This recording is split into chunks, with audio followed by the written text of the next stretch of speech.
에베소는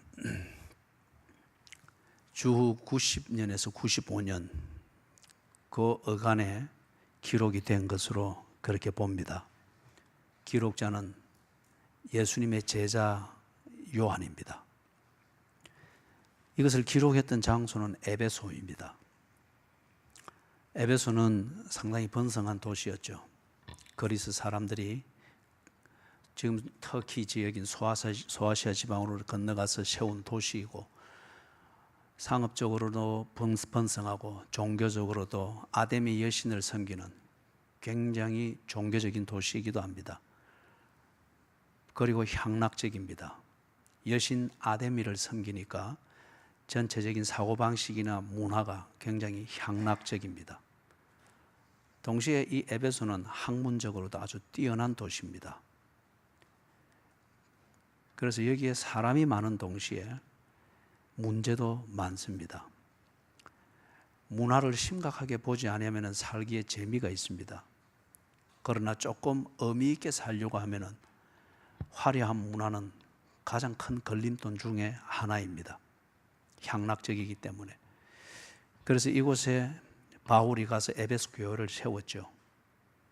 에베소 교회가 한편 잘 자라기도 했지만은 반면에 속으로 참 어려움이 많았던 이유도 그 지역의 문화와 무관하지 않습니다. 사도 요한이, 예수님의 제자 요한이 이 요한 1서를 기록할 무렵에 100세가 넘었습니다. 예수님의 제자 중에서 유일하게 생존해 있는 사람이었습니다. 100세가 넘은 이 요한이 왜 그 연세에 요한 1서, 요한 2서, 요한 3서를 기록을 했을까요? 그 노구의 몸을 이끌고 이것을 꼭 기록해야 될 그 어떤 이유가 있었을 것입니다. 요한 1서를 보면은 예수님이 구세주이시다 하는 이 근본 위에서 기독교의 기본에 대하여서 말하고 있습니다. 기독교의 기본에 대해서 세 가지를 말하고 있는데, 한 가지는 기쁨입니다. 성도의 교제, 이것을 통해서 하나님이 주시는 그 기쁨, 진정한 기쁨, 그렇다면 진정한 성도의 교제가 뭐냐, 그것을 말하고, 그 다음에 두 번째 기독교의 근본에 대해서 말하는데, 두 번째 것은 그리스도인의 삶, 다시 말해서 그리스도인의 삶이 추구해야 될 높은 수준의 도덕, 그걸 거룩이라고 합니다. 그리스도인이 어떻게 거룩한 삶을 추구하며 그렇게 해야 되는가 하는 것을 말하고자 합니다. 세 번째 기독교의 근본에 대해서 말하고자 하는 것은 확신입니다. 그리스도인이 무엇을 믿어야 하며 무엇을 믿고 있느냐, 그리고 그 믿음이 왜 옳으냐 하는 이걸 분명하게 정리를 해줍니다. 기독교의 근본 세 가지, 기쁨, 거룩, 그리고 확신, 이 세 가지가 예수가 그리스도인 것을 고백하는 이 믿음 위에 세워지는 것을 사도 요한, 100세가 넘은 이 사도 요한이 그것을 정리를 하는 겁니다. 왜 사도 요한이 구태에 이걸 써야 했을까요? 그 이유가 있습니다. 당시 에베소를 비롯하여 에베소 주변에 있는 소아시아 지역, 지금 터키 서쪽 지역입니다. 이쪽 지역에 흔히 우리가 성경에서 자주 보는 거짓 교사들 또는 거짓 선지자들이 나타났습니다. 그들의 활동이 아주 활발했습니다. 거짓 선지자들과 거짓 교사들이 가르치는 이 내용 때문에 특별히 에베소 교회에 큰 어려움이 있었습니다. 이것은 바울이 이미 예견했던 바입니다. 주후 50년대에 바울이 에베소 교회를 세우고 3년 목회를 하고 난 뒤에 또 다른 지역으로 순회하며 다니면서 에베소 지역의 생태를 보고 에베소 교회 교인들의 영적 성장과 성도의 교제를 볼 때에 이 일들이 반드시 일어날 것임을 예고했는데, 특별히 누구에게 이야기했죠? 에베소 교회 장로들에게 이걸 주지시켰습니다. 그래서 대비할 것을 말했고, 그 다음에 자기의 후임자로 보낸 디모데에게 이것을 예고해 주었습니다. 그래서 교인들을 대비시킬 것을 말했습니다. 거짓 교사들과 거짓 선지자들이 일어나서 미혹해 할 것임을 이야기를 했습니다. 그런데 실제로 이 거짓 교사들과 거짓 선지자들이 일어나서 지금 사도 요한이 이것을 쓸 무렵에는 굉장히 활발했고 그 영향력이 대단했습니다. 그래서 에베소 교회에 있는 적지 않은 교인들이 그것에 넘어갔습니다. 지금 오늘날 많은 교인들이 신천지로 넘어가듯이 목사 부인도 넘어가고 장로도 넘어가고 목사도 넘어가서 거기 전도사 행동대원들을 하고, 그러면 일반 교인들은 얼마나 잘 넘어가겠습니까? 그래서 신천지가 급성장하고 있죠. 지금 이 당시에 에베소 교회를 비롯하여서 그 소아시아 지역에 거짓 교사들과 거짓 선지자들이 가르치는 새로운 기독론, 새로운 구원론, 새로운 어떤 성도의 기쁨, 이런 것들에 미혹이 되어져서 특별히 에베소 교회가 많은 어려움을 겪고 있습니다.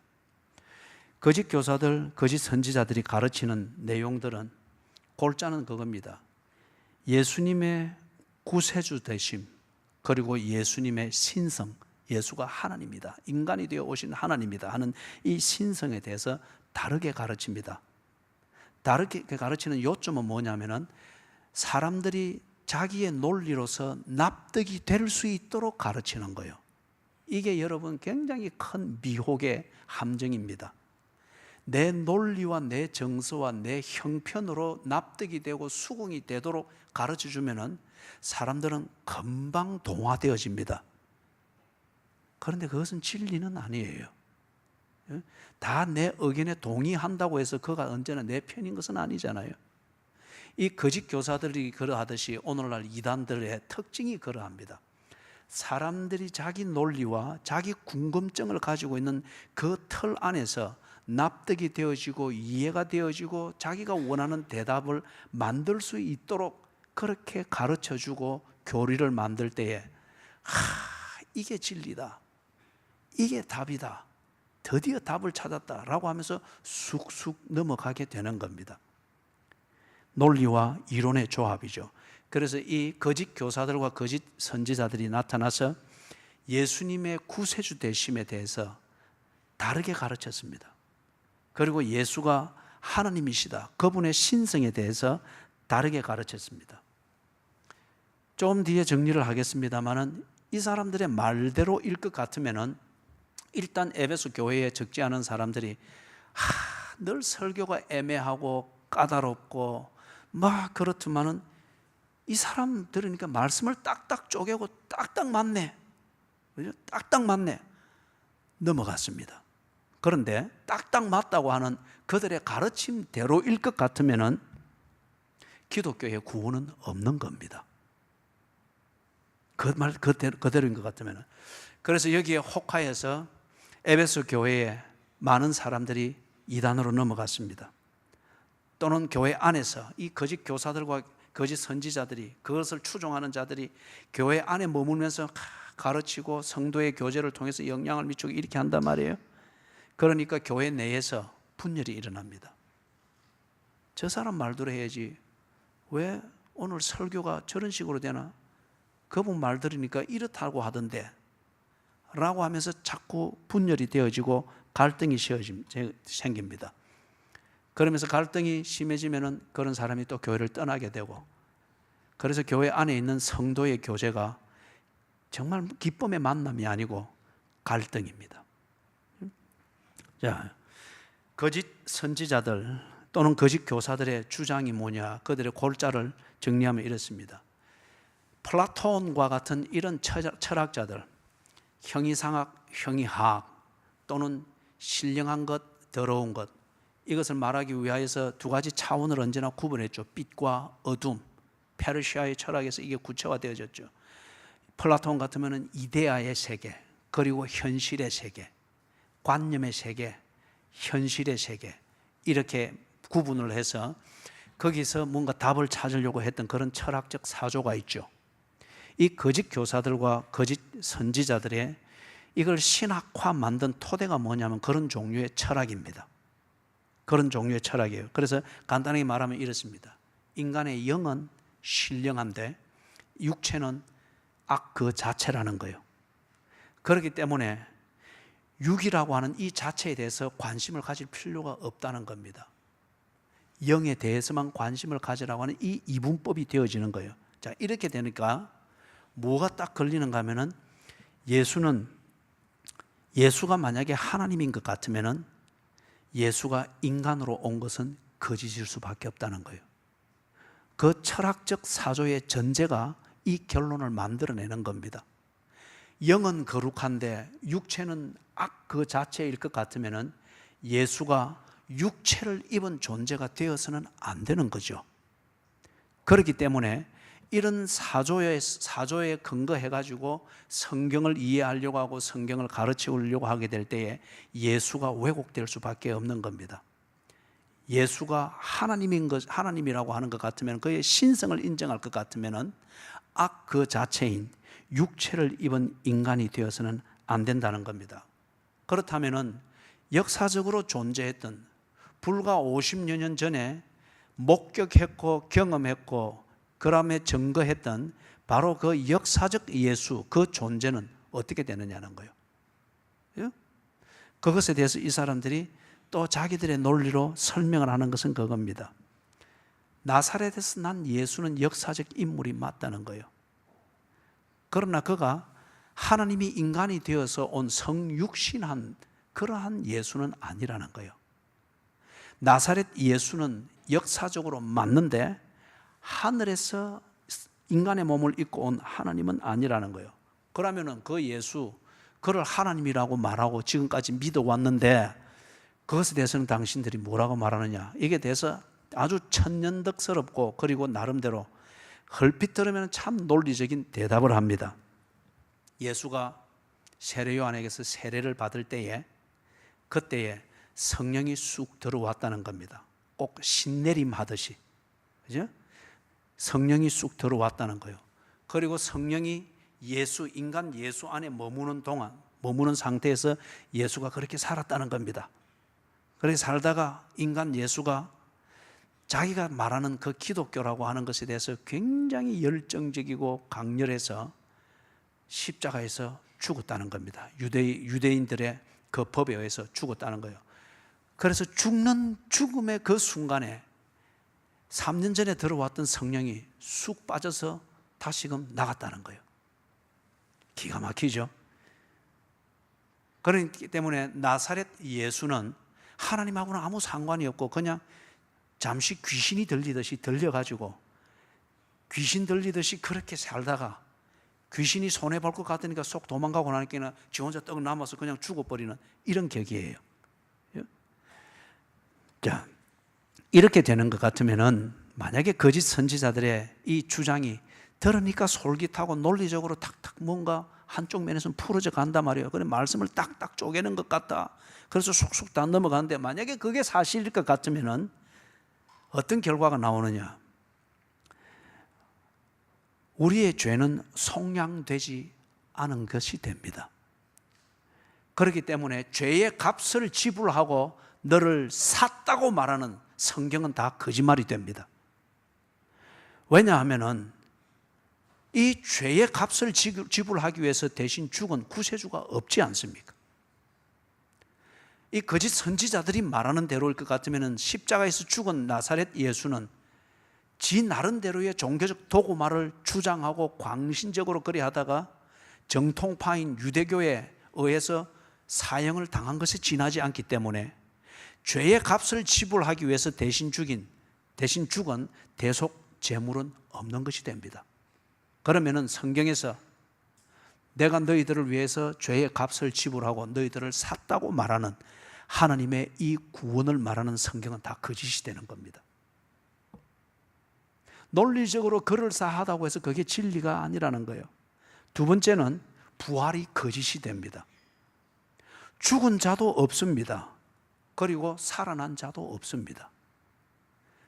그렇기 때문에 오늘날 많은 신학자들 또는 목사들 아니면은 교회에 배웠다고 하는 지성인 그 교인들이 부활을 이해를 하는 자기들 나름대로의 논리처럼 그냥 교인들에게 좋은 영향을 미치고 동기부여가 되고 용기를 주고 희망을 주는 것이기 때문에 관념적으로 또는 이론적으로 필요에 의해서 부활이라고 하는 것을 만들어놨지만 실제적으로 부활을 믿고 자기 목숨을 던지듯 변화를 추구하는 교인들은 그리 많지 않습니다. 이건 부활의 신앙이 있을 때 되는 거거든요.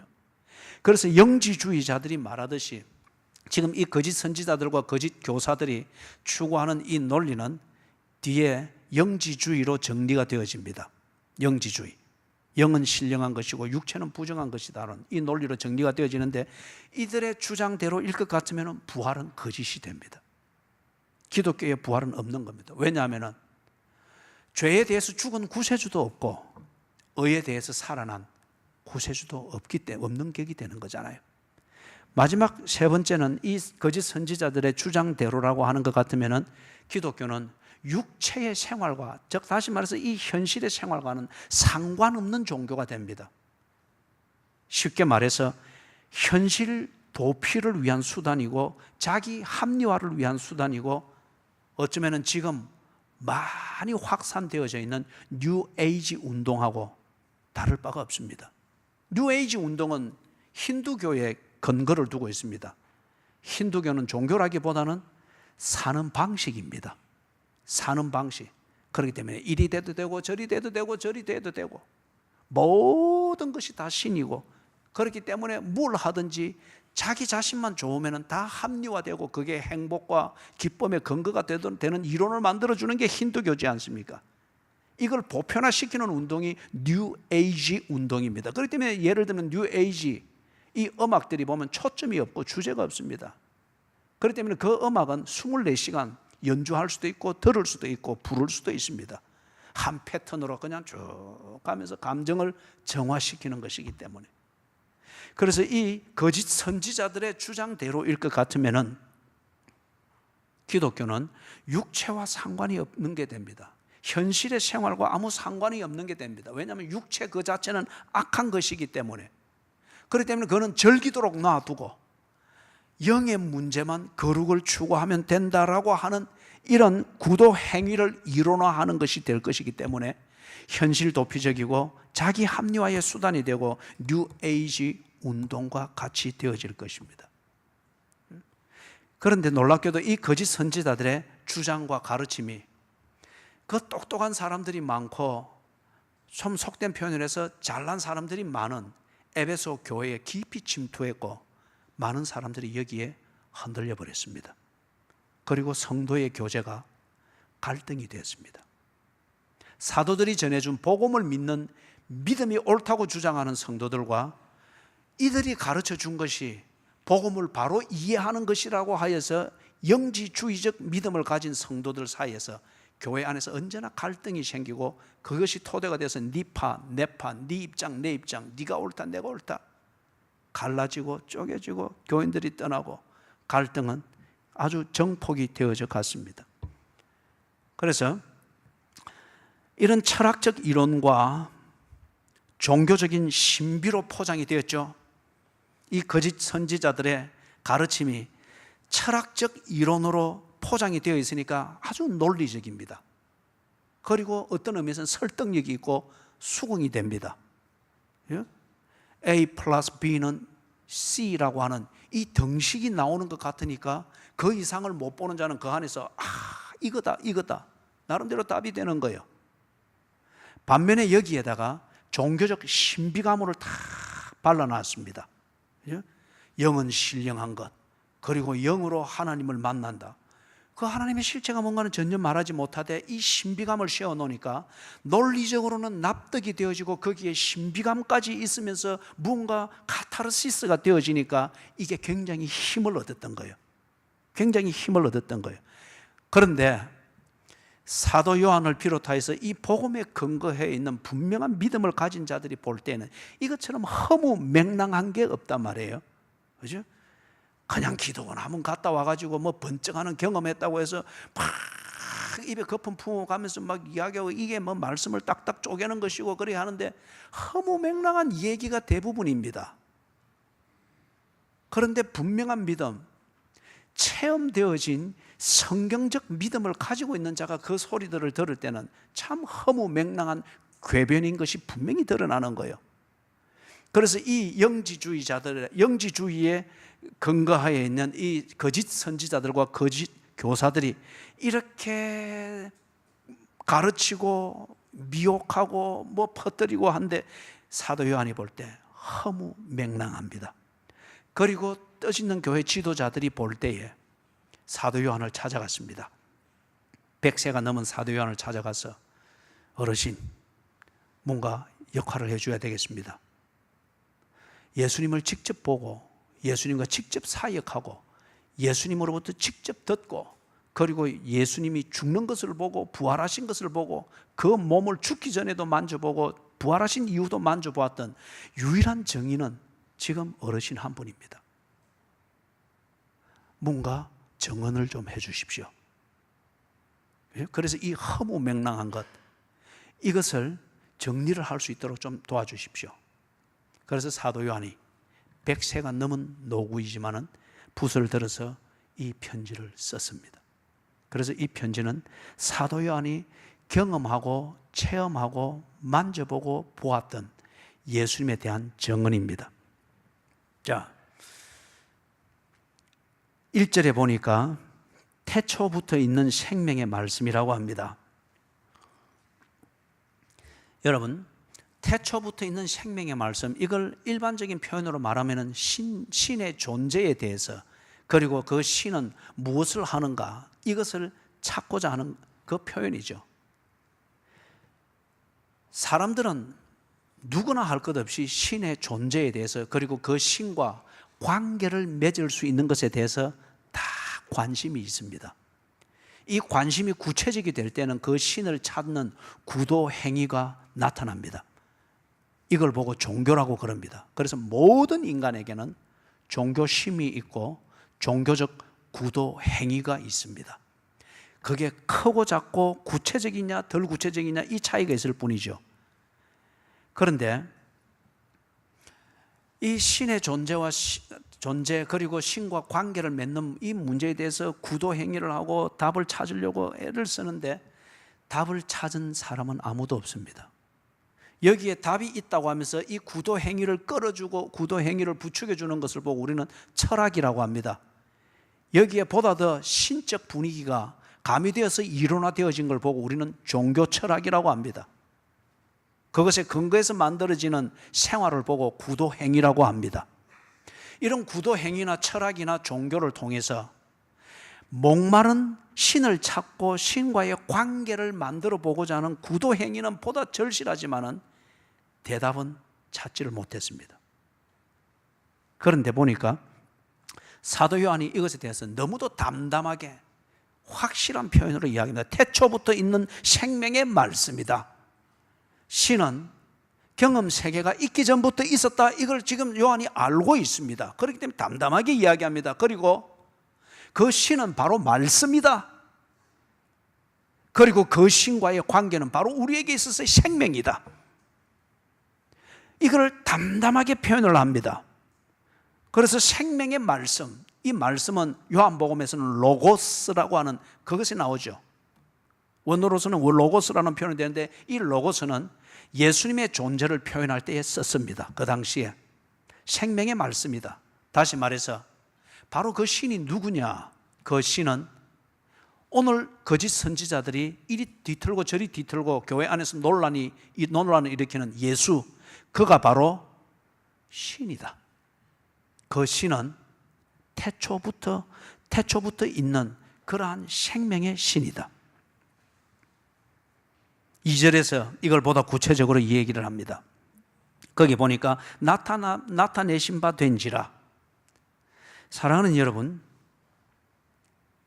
모든 인간은 신을 찾아가려고 합니다. 철학이든 종교든 신을 찾고 신을 경험하는 그 구도의 길을 가르칠 때에 신의 경지에 이르르라고 합니다. 그래서 좌선을 가르치고 참선을 가르치고 선불이 이렇고 그 다음에 무언가 구도 행위는 이렇고 그리고 뭐 걷기는 이렇고 검력은 이렇게 해서 하고 돈은 이렇게 땄고 신의 경지에 이르면은 해탈을 한다고 합니다. 그런데 인간이 신의 경지에 이를 수가 없습니다. 인간은 인간입니다. 인간이 신이 될 수가 없습니다.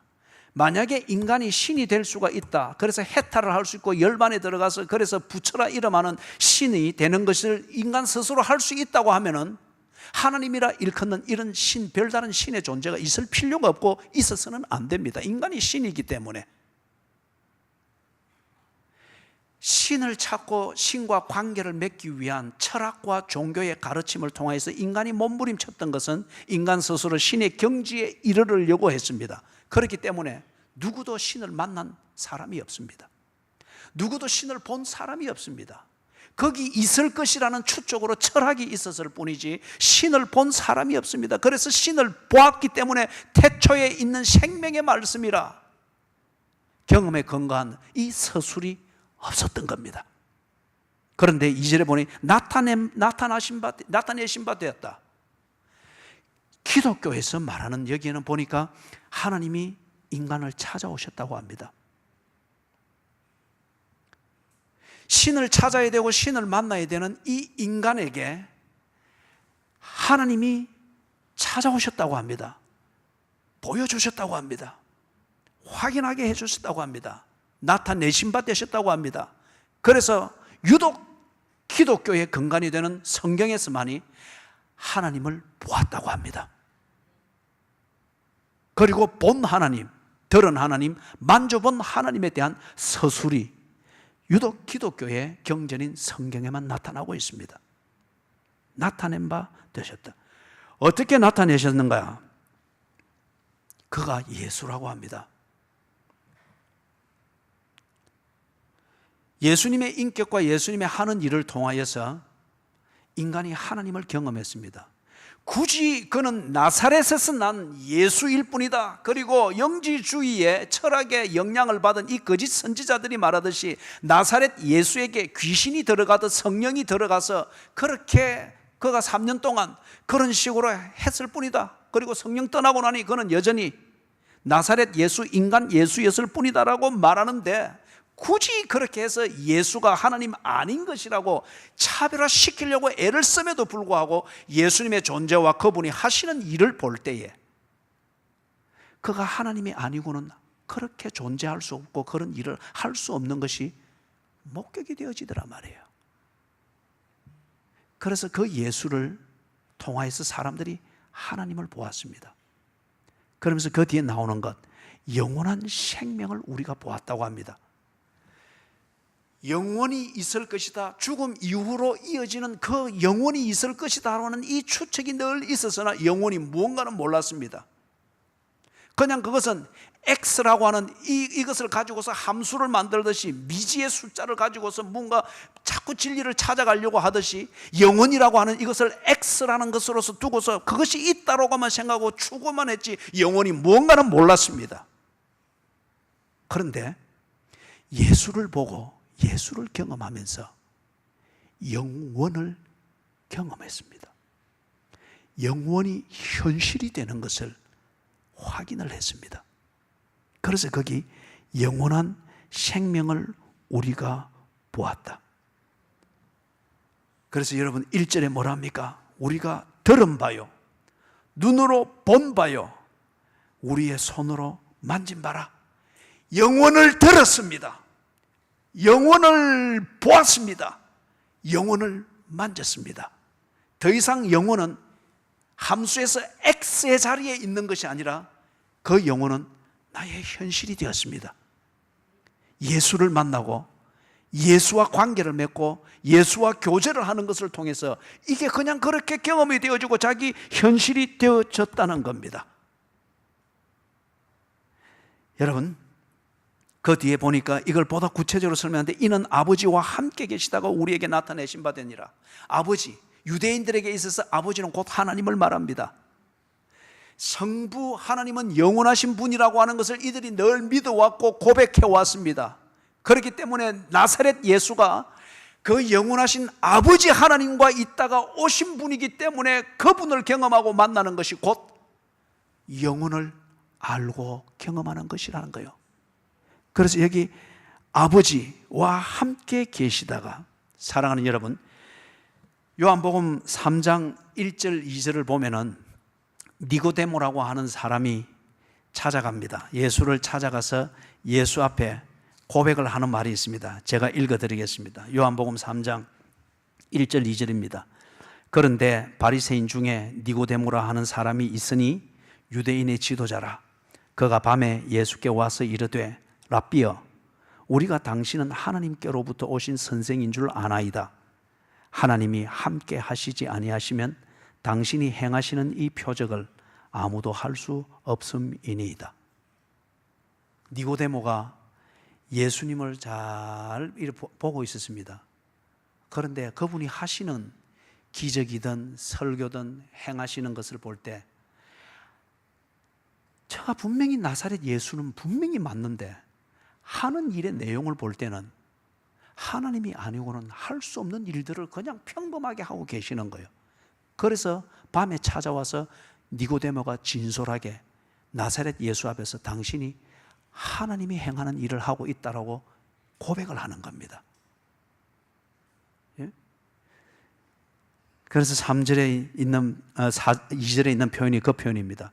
영원한 생명을 보았고 정언하여 너희에게 전한다고 하는데, 이는 그가 영원한 분이고 내가 그분을 통해서 영혼을 경험했다고 하는 이유가 뭐냐? 아버지와 함께 계시다고 왔다. 성부 하나님과 함께 있다고 온 것을 당신이 어떻게 그리 말할 수 있느냐? 그분이 하는 모든 일들이 하나님이 아니고는 할 수 없는 일들이었다, 그 말이에요. 3절에서 이제 3절 4절에서 교제로, 성도의 교제로 넘어가면서 이 얘기를 합니다. 3절에서 우리가 보고 들은 바를 너희에게 전했다고 합니다. 이 사도 요한이 보고 듣고 만져보았던 바로 그 예수의 실체를 정언했습니다. 논리적으로 설득하고 가르친 것이 아니고 정언했습니다. 왜 그렇게 했을까요? 그게 하나님의 가족이 되는 유일한 길이기 때문에. 다른 말로 말하면은 사도 요한이 보고 듣고 만져본 바로 그 나사렛 예수, 그분이 아니고는 아버지 하나님께로 올 자가 없기 때문입니다. 바로 그 예수가 아니고는 아버지 하나님이 베푸신 구원을 얻어 하나님의 가족이 될 수 있는 길이 없기 때문입니다. 그래서 사도 요한이 철학이 가르치는 어떤 신이나 종교가 가르치는 어떤 길을 기독교의 이름으로 가르쳐서 사람들 많이 끌어모으려고 했던 것이 아니고, 하나님의 가족이 되도록 하기 위하여서 자기가 듣고 보고 만진 바인 나사렛 예수, 그분을 대해서 정언을 했다는 겁니다. 여러분, 이 예수 외에 다른 예수는 없습니다. 아무리 납득이 되고 설득이 되고 말씀을 딱딱 쪼갠다면서 감탄사를 연발하도록 만들고 배꼽이 빠지도록 웃도록 만드는 그런 종류의 예수를 만들어서 사람이 끌어모이고 한 번은 웃을 수 있을지 모르지만은 그런 예수로는 하나님의 가족이 될 수가 없습니다. 요한복음 1장 12절, 내 이름을 붙고 나를 보내신 자를 믿고 내 이름을 믿는 자에게는 하나님의 자녀가 되는 권세를 주셨다고 했습니다. 그가 누구입니까? 예수입니다. 요한복음 14장 6절에서 내가 곧 길이요 진리요 생명이니 나로 말미암지 않고는 아버지께로 올 자가 없느니라. 납득할 수 있고 설득될 수 있고 매력적으로 들리고 아주 마음을 편하게 해주고 내 뭔가 죄책감이든지 이런 것, 내 하고 싶은 대로 하면서도 죄책감을 안 느끼도록 해주는 아주 편리한 그런 종류의 예수가 내가 사용하고 이용해 먹기는 편리한 종교적 심벌이 될 수 있을지 모르나, 그 예수를, 그런 종류의 예수를 가지고는 하나님의 자녀가 될 수가 없습니다. 하나님의 가족이 될 수가 없습니다. 한 목사님 부인이 자기 시어머니에게 구박을 많이 받았답니다. 그 시어머니의 딸들과 며느리들에 비해서 이분이 굉장히 학벌도 좀 처지고 뭔가 하여튼 처졌던 모양입니다. 시어머니 눈에 보기에. 그래서 늘 구박을 했다는 거예요. 스트레스를 받다 못해서, 착하기는 착한데 스트레스를 받다 못해서 내가 목사 부인인데 이 집안에 믿는 예수는 와 이렇나? 왜 이렇게 구박하고 왜 이렇게 못 살게 굴고 아무리 참아도 해결이 안 되는 이런 종류의 예수를 왜 이 집안은 믿나? 그러면서 눈을 들어서 자기를 합리화할 수 있는 그런 기독교, 바른 기독교가 어딘가 찾다가 신천지를 만났습니다. 만나보니까 자기가 딱 원하는 대로 모든 걸 할 수 있고 재밌게 할 수 있고 활발하게 할 수 있는 거예요. 신천지로 가버렸습니다. 남편인 목사님이 돌아오라고 액을 복구를 하니까 이 사모님 신천지에 앉아서 하는 말이, 여기에 한 번만 와보세요. 그러면 당신도 이걸 인정할 겁니다. 그렇게 배교한 그 사모님의 심정은 이해를 합니다. 그래서 그 심정을 이해해주고 그 심정을 세워주고 그 자존감을 세워주는 그런 종류의 예수와 그런 종류의 구원을 만들어서 신천지가 사람들을 진공청소기 빨아들이듯 스트레스 받고 있는 사람을 쫙쫙 빨아들이는데, 그래서 우선 편할지는 모르고 시어머니에 대해서 예수의 이름으로, 예수의 사랑의 이름으로 그 구박했던 시어머니에 대해서 보란듯이 복수하고, 당신들은 틀린 예수를 믿어 하면서 복수를 하는 쾌감이 있을지는 모르나, 그래서 신천지의 멤버는 되었으나 하나님의 가족은 아닙니다. 오직 한 예수, 나사렛 예수, 내가 곧 길이요 진리요 생명이니 나로 말미암지 않고는 아버지께로 올 자가 없느니라. 사도 요한이 보고 듣고 만져본 바 되었던 바로 그 예수, 그 예수를 믿고 그 예수와 교제하는 관계가 없이는 하나님의 가족이 아니라는 거예요. 그래서 3절 하반절에 이 예수를 증언해 주는 것을 통하여서 너희들이 하나님의 가족이 될 것이다. 이 하나님이 가족이 될 때, 너와 내가 하나님의 가족 안에서 함께 만나게 될 때 우리와 사귐이 있을 것이라는 거예요. 다른 예수를 가지고는 여러분 한 교회 안에 있을 수 있지만은, 한 가족 안에 있을 수는 있지만은, 다른 예수를 믿고 있는 상태에서는 사귐이 있을 수가 없습니다. 너희로 우리와 사귐이 있다. 진정한 성도의 교제입니다.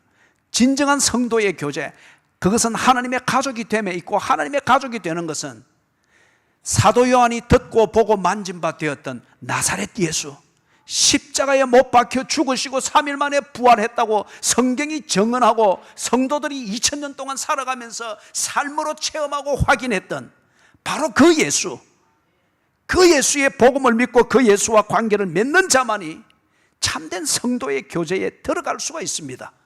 우리와 사귐이 있느니라. 그래서 3절 하반절에 뭐라죠? 우리의 사귐은 아버지와 그 아들 예수 그리스도와 더불어 누림이라. 성도의 교제는 인간적인 조건을 충족하기 위한 수단이 아닙니다. 성도의 교제는 어떤 자기 성질을 대로 다 살 수 있대 그것을 좋다고 부추겨주는 친목 단체가 아닙니다. 성도의 교제는 아버지 하나님과 구주 예수 그리스도와 그를 증거하는 성령님의 이 신성에 참여하고 이 신성을 공유하는 그 교제입니다. 그렇기 때문에 참된 성도의 교제에 함께하게 될 때에 그 성도의 교제를 통해서 사람이 점점 더 하나님처럼 변해가는 거예요. 그 분위기에서 하나님의 분위기가 나오는 거예요. 마지막 4절에서 그래서 사도 요한이 이것을 쓰는 100세가 넘은 이 노인이 이것을 쓰는 그 수고의 보람과 목적을 이야기합니다. 우리가 이것을 쓰면 우리의 기쁨이 충만하게 하려 함이라. 우리의 기쁨이 충만하게 하려 함이라. 에베소 교회 교인들아, 다투지 말아라. 다투는 것은 너희들의 성질의 문제도 아니고 감정이 상한 문제가 근본이 아니다. 다른 예수를 각각 믿기 때문이다. 신앙이 틀리기 때문이다.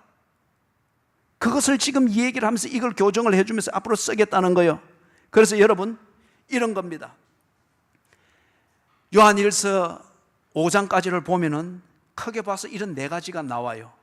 성도의 교제를 바로잡아서 참된 기쁨을 회복시키기 위해서 이것을 오도하는 이 문제를 지적을 하는 내용이 나옵니다. 첫 번째는 잘못된 믿음을 지적하는 것이 있습니다.